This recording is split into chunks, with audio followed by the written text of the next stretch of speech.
Sage Wanderer here, and welcome to Coffee Talk! Run for your life. Apparently the entire world is infested with Luciferians. They're everywhere. I don't mean to make fun, I'm really not. Today I'm just playing devil's advocate, as it were, as I tell you about Luciferianism and the things that I know about it.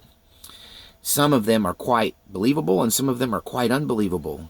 And how much you can handle of this story is completely up to how much coffee you can drink in one setting. So here we go.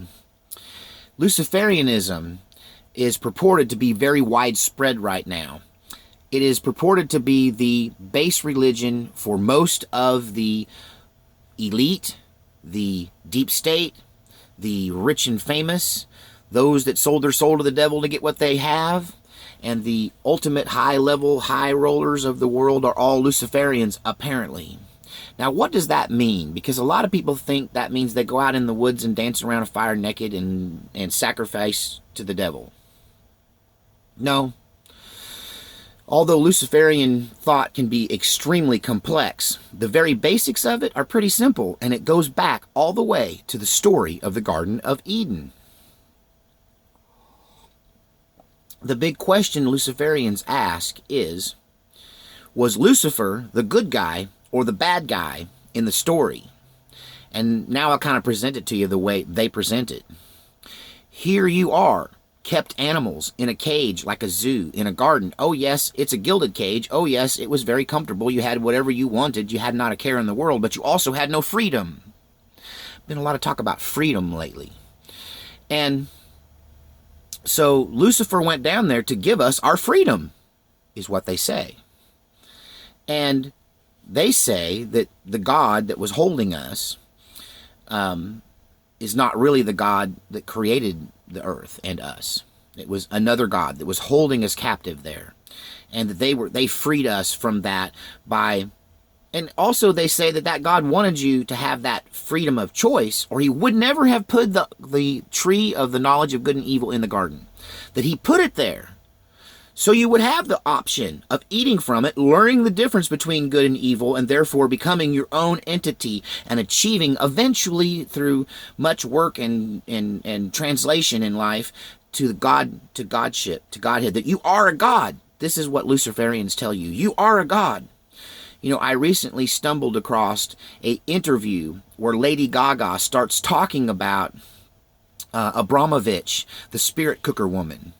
And she uses a phrase repeatedly in reference to Abramovich, this spirit cooking, I believe, probably New Age Luciferian witch. Let's just call it like it is. She kept calling her limitless, because that is what defines Luciferianism, is limitless. No limits, no rules. To them, that's what being free means. Zero rules, total anarchy, total chaos, only the strong survive. If it's something you want, take it. No one else's feelings matter.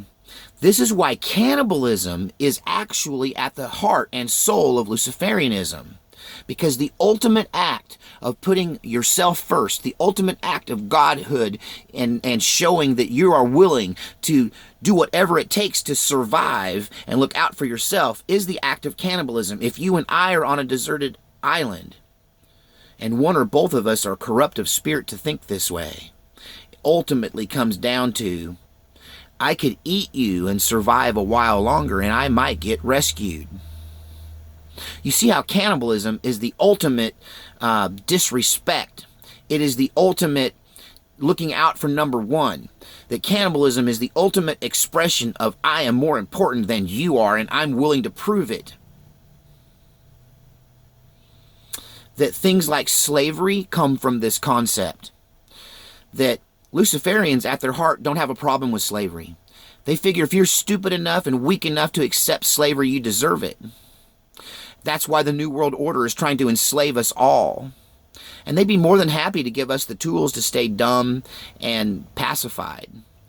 You see, the Luciferians and Lucifer at the Garden of Eden did not free us. They just switched who we were being aligned with. That we really aren't free. Luciferians aren't free. They just signed off with Lucifer, and he's their new master. Because I'll give you a case in point. I recently quit smoking. And I quit smoking because I didn't want to be a slave to cigarettes.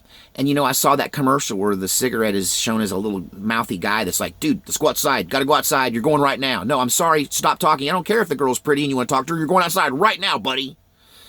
Quit being bullied by cigarettes. I didn't want to be bullied by cigarettes, so I quit. Now, I could have gone one of two ways. I could have either become this crusader against, all things cigarettes, but that would still be giving it real estate in my mind. That still makes you a slave by rebelling and making it your new mission in life.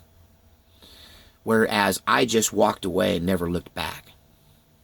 I accepted my freedom, and I didn't become a campaigner and let it take up real estate in my mind. So honestly, Luciferians, who, see, at their core, because they think this way, that they can do whatever they want. There are no rules. There is no moral guidepost. Morals are whatever you decide they are, and they decide to have none whatsoever. And so they can kill you and eat you if they want. They can destroy your life if they feel that need to. That whatever whim they want, they can chase, and they're only limited by what power they have. And ultimately, they believe the only limit you have is the limit you place on yourself. Lady Gaga said that in reference to Abramovic and what she teaches. So, cannibalism is at their root. This is why it's a powerful thing for them. We'll put the adrenochrome off to another coffee talk. We'll talk about that another day.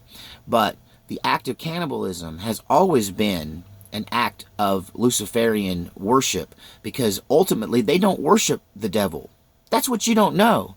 Luciferians don't worship the devil. They may be in league to him. They may become a slave to him through their own thinking. But ultimately, Luciferians worship themselves. The devil told Eve, Lucifer told Eve, you shall be like God if you eat from the tree of good and evil. And so Luciferians are all about worshiping one's self at the expense of anyone who gets in their way. And if this is the cult that we're looking at, this is what we're dealing with, then this ideology, although it seems simple on the surface, simple selfishness is actually the most dangerous thing we've probably ever encountered as human beings, as it comes to light that they are there, that they believe this way, that they have no problem walking all over you and your rights mean nothing to them, because they have no moral guidepost, because they've made themselves their own God. So the next time you think of a Luciferian, don't think of someone out pledging allegiance to the devil so much as think about someone who stares in the mirror for hours adoring themselves, who will stab someone in the back to get ahead. Think about some of these people on YouTube. I won't name names, but these reality television stars who've made their living off of screwing other people over to get ahead, and now we worship them as that's the way you're supposed to be. See, when you start to destroy moral guideposts and limits, then everyone becomes a Luciferian. God save us all.